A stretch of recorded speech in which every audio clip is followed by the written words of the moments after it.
Right now at 10, Joplin police say last week's fire at the old Carnegie Library building was set intentionally. We'll have the latest on the investigation. Plus, we'll hear about the city of Pittsburgh and what it's doing to make playgrounds safe from the heat for visitors. And how an area church is cooling down from the heat with a water war.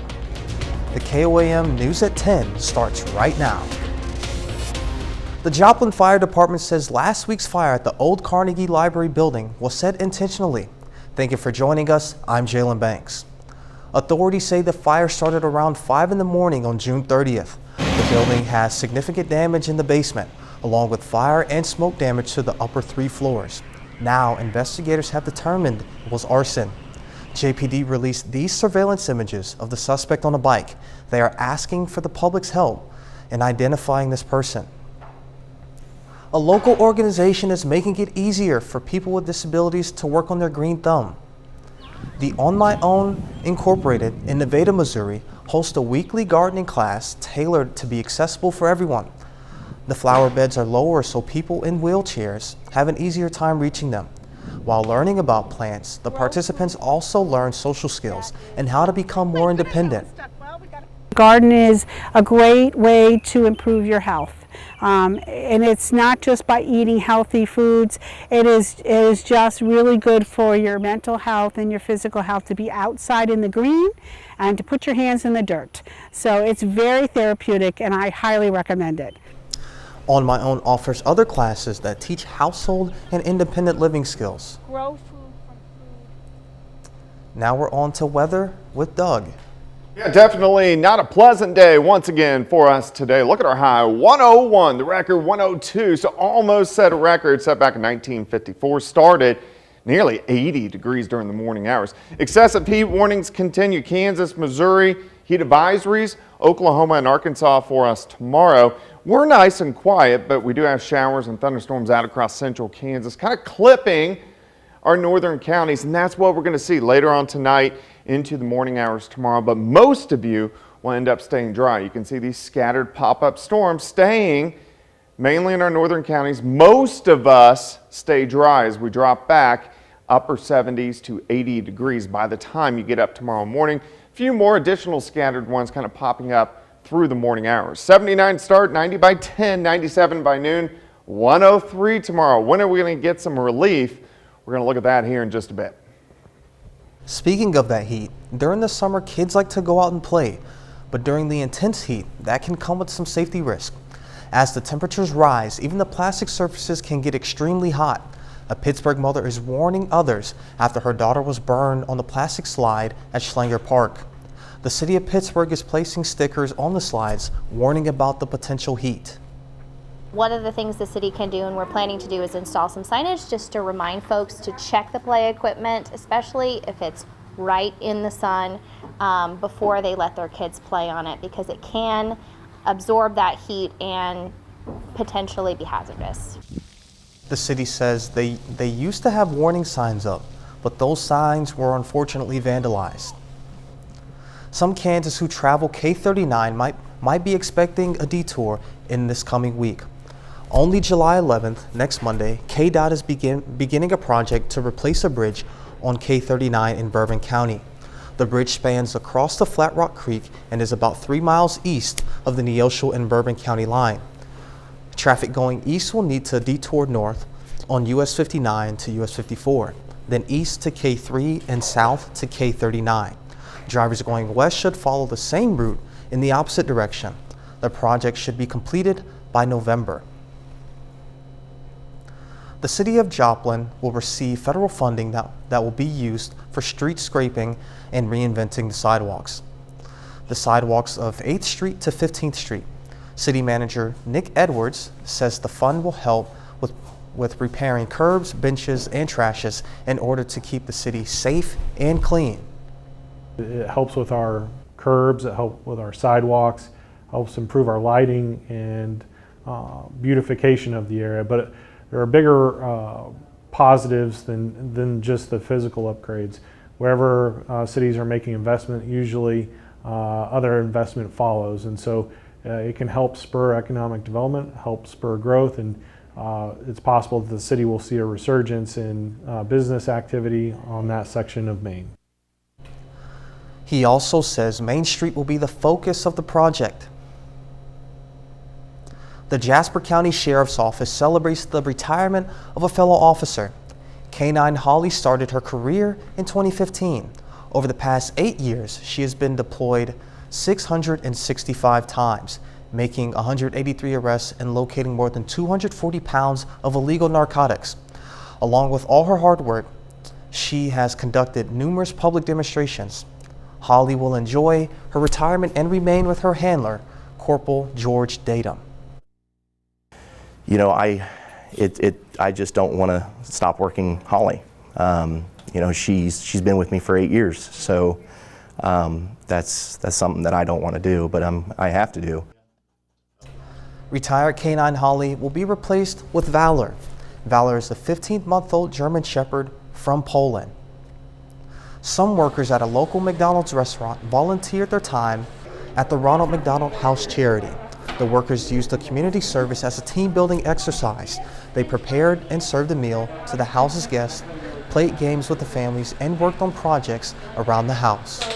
I really like to do one a quarter, whether that's cooking or cleaning or playing games with the families, anything they need. We just like to come and spend our time here and just serve. The Ronald McDonald House charity helps support families with sick families. A local church gave families a night of fun. Celebration Church in Joplin hosted their Water Wars. The event features food and water games. Makes me super happy. Like I said, it's to encourage familial interaction, and that's what we've got. We've got a lot of that. First week we had just about 75 people, and then the second week we had right about 100, and so it's really just been growing since we started, and it's been super awesome, and God has blessed us a lot. The Celebration Church is located at 301 South Duquesne Road in Joplin. Coming up, details about how an Oklahoma-based group seeks to legalize recreational marijuana. Plus, the House Select Committee issued a subpoena to bring a former White House counsel to testify. A group seeking a statewide vote on whether to legalize adult use of marijuana has submitted boxes of signatures for state officials to begin counting. Oklahomans for Sensible Marijuana Laws submitted more than 164,000 signatures to the House and the Secretary of State.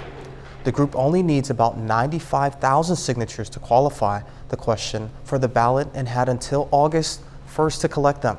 If approved, the question would legalize the use of marijuana for any adult over the age of 21.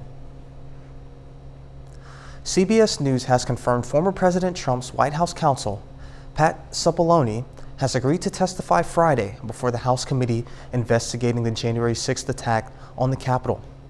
Bombshell testimony last week revealed he had expressed major concerns over the events of the day. The committee is also preparing for another big public hearing next week. Reporter Natalie Brand reports on the latest developments. The House Select Committee investigating January 6th wants to hear from former White House counsel Pat Cipollone on the record. Members issued a subpoena to depose Cipollone following last week's bombshell testimony from Cassidy Hutchinson, the aide to former White House Chief of Staff Mark Meadows. I remember Pat saying to him something to the effect of, "The rioters have gotten to the Capitol, Mark. We need to go down and see the president now." And Mark looked up at him and said, "He doesn't want to do anything, Pat." And Pat said something to the effect of, and very clearly had said this to Mark, something to the effect of, "Mark, something needs to be done or people are going to die and the blood's going to be on your effing hands. This is getting out of control. I'm going down there." Hutchinson said Cipollone had also expressed serious legal concerns about the former president potentially going to the Capitol on January 6th, something his Secret Service stopped. Do you remember which crimes Mr. Cipollone was concerned with? In the days leading up to the 6th, we had conversations about potentially obstructing justice or defrauding the electoral count. Vice Chair Liz Cheney has said it's possible the Select Committee could make a criminal referral to the Justice Department, and that could involve the former president himself. The Justice Department doesn't have to wait for the committee to make a criminal referral, and there could be more than one criminal referral. The Select Committee has scheduled its next televised hearing for next Tuesday, which is expected to focus on domestic violent extremism and the rioters who breached the Capitol that day. Natalie Brand, CBS News, Washington. Committee members have said they've been investigating any potential connection between the right-wing groups involved in the January 6th and the White House. They've also been looking into how the groups were organized and how and who financed the travel for the groups. A little later, rival players and teams team up on baseball field and what this means this summer for Southeast Kansas. At least there are signs of some relief from the heat in the future. We're going to look at that coming up.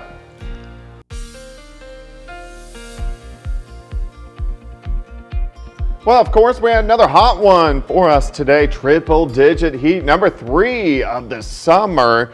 We haven't hit 100 over the past 2 summers, and we've already done it 3 times this summer. Nice shot, Indigo Sky Casino and Resort. Pretty much clear skies out there right now, and it looks like just partly cloudy skies for us tonight. But again, the excessive heat warnings in effect. Missouri, Kansas, heat advisories go into effect. Oklahoma and Arkansas during the morning hours. But look at the past couple days. I mean, 100 yesterday, above 100 for us today. It's still hot. It's dark and it's hot. Most of us upper 80s to near 90 degrees. Our dew points are up there. Look at this. Most of us in that 70 to 75 degree range, which puts us in that muggy to soupy range. We're going to be there again as we go into the daytime hours tomorrow. In fact, we still have heat indices 95 to 100 right now, which definitely stinks. 7th and range line, currently 90. It feels like 97. It's 1017. Humidity is at 55%. Not too much going on for most of us, but you can see some thunderstorms to our north and to our west. Central Kansas down through the panhandles of Oklahoma and Texas. If we zoom in just a little bit, we've had a couple isolated little guys in our northern counties, and I do think we're going to have isolated thunderstorms in our northern counties as we go through the overnight hours for us tonight. But most of us still stay dry because we have this big dome of high pressure. Everything kind of rotates around the high. But as that high breaks down a little bit, the next couple days, our chances go up for rain, which is good. All right, let's go through the overnight hours. Watch our northern counties. Some scattered thunderstorms through tomorrow morning. Everybody else just partly cloudy skies. Mid-90s by noon. Here come the triple-digit heat again during the afternoon. 79 to start, 97 by noon. 103 south winds, 5 to 15. Still kind of a little bit breezy like we did see during the daytime hours today. Scattered thunderstorms again tomorrow night, but these shift a little farther south, which is good news. Now, they're going to be hit and miss, hopefully more hit than miss. So they're going to be very scattered, but we are going to have some out there until Friday morning and then near 100. But look at this. Look at the northerly winds kicking in late in the day. This is our cold front rolling in. So this is going to help us out. This means cooler temperatures a little bit by the time we head into the weekend. Heat indices, dangerous heat again tomorrow. That's why we have the excessive heat warning. Heat indices pressing 110. Heat indices pressing 105 by the time we head into Friday. Let's go into the weekend. That front slides through. So lower 90s for highs on Saturday. Plus the humidity is going to be a little bit lower. Starts to return on Sunday, getting a little bit hotter, back to the triple-digit heat once again by the time Monday rolls around. 103 tomorrow, alert day.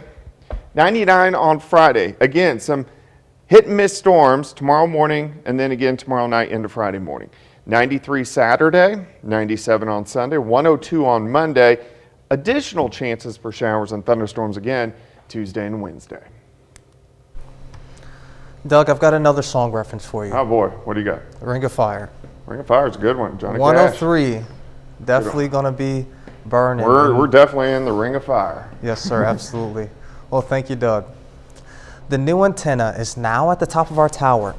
For now, we're broadcasting from a temporary antenna lower on the tower as we prepare to transition to a new, more powerful transmitter. Our signal might be a little glitchy for some of you for the time being, but when the project is finished, we'll be broadcasting with even more power than ever. You can check out this progress at any time on our website at KOAMnewsnow.com/power. And Jacob is here with us right now for sports. Baker Mayfield is on a new team. Now, the former #1 overall pick is traded today by the Cleveland Browns. We're going to talk about that. And rivals team up on the baseball field this summer in southeast Kansas. That story and more after this.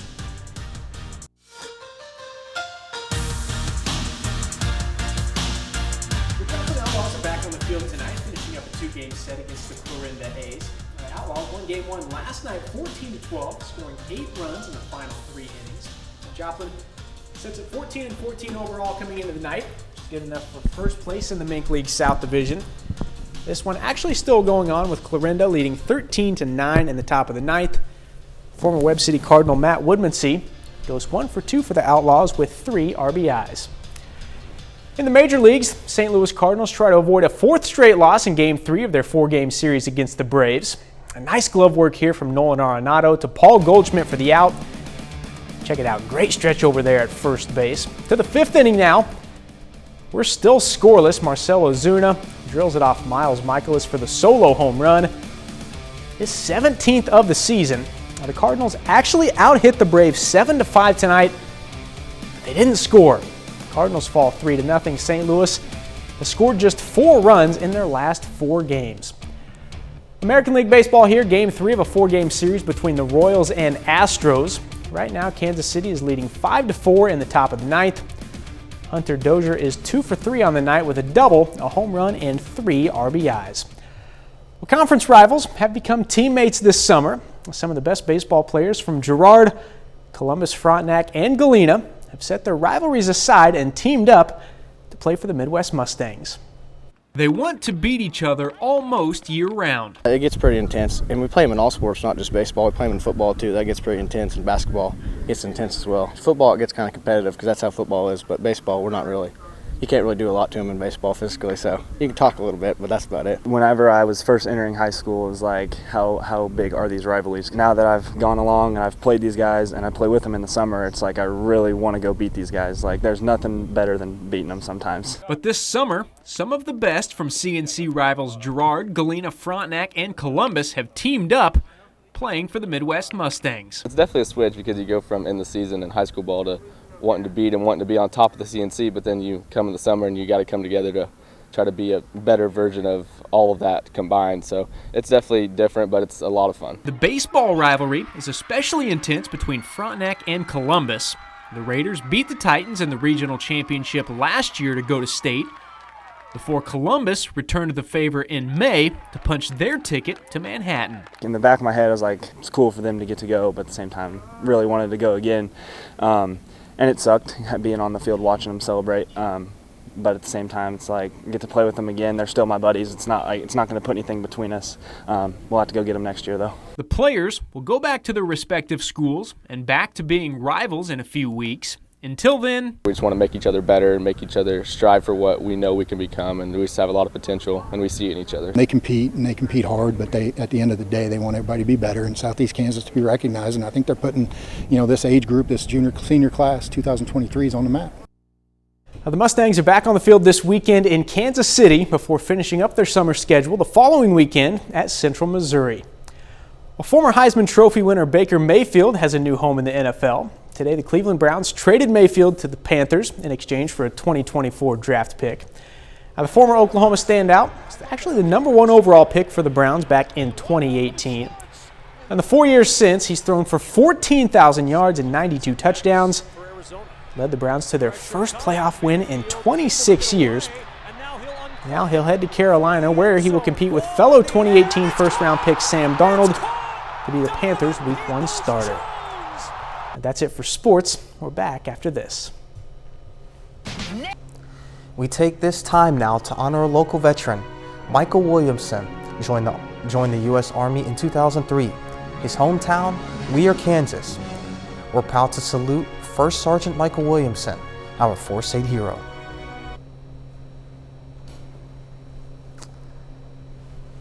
Eyewitnesses on Oregon's tallest mountain say a climber fell hundreds of feet, kicking off a tense high-altitude rescue involving multiple agencies. Jeremy Roth has today's look at the story. A daring helicopter rescue unfolded on Oregon's tallest mountain after a climber reportedly fell several hundred feet and had to be airlifted from the peak in an urgent joint rescue mission. Witnesses say the man lost his ice axe before falling from a rocky summit ridge. Clackamas County Sheriff's authorities worked with multiple local mountain rescue groups and used an Oregon National Guard helicopter to execute a high-altitude rescue of the seriously injured climber, who was then flown to a local hospital for medical care. Multiple high-flying rescue attempts failed above rough waters off Australia's coast when a large ship lost power and became stranded, crew, cargo, and all, in the choppy, stormy surf.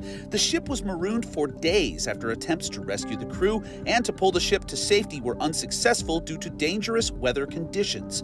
However, once the winds died down, crews were able to tow the huge ship to shore using multiple tugboats. And finally, no rescue plans to speak of, but NASA officials are scrambling to reestablish contact with a satellite that broke free of the Earth's orbit and went silent. CubeSat, otherwise known as the Capstone satellite, suddenly stopped communicating with the folks at Mission Control, who are working to get reconnected, but say, in the meantime, they have plenty of trajectory data and can delay the mission plans while they figure out how to get CubeSat back on the horn. For Take a Look at This, I'm Jeremy Roth. So, anything for weather, Doug? Sure, we can talk weather. It's going to be another hot one tomorrow. 103 alert day. A few scattered morning thunderstorms, but only our northern counties. Now, all of us will have a chance for a few hit and miss storms tomorrow night. 99 on Friday. At least a little less humidity as we head into the weekend. What you got, Leonard? Baker Mayfield and Sam Darnold both came into the league in 2018. To this point, Baker Mayfield #1 in interceptions. Since then, Sam Darnold #2. So it's not like Kelsey Gronkowski. It's like Dallas Clark and there's some sort of good reference in there, but so it makes sense that they're on their second team at this point in their career. Correct. Yeah, no All doubt. right. Well, hopefully they can sort this battle out. Thanks for watching. We'll see you tomorrow. Let's make it a great evening.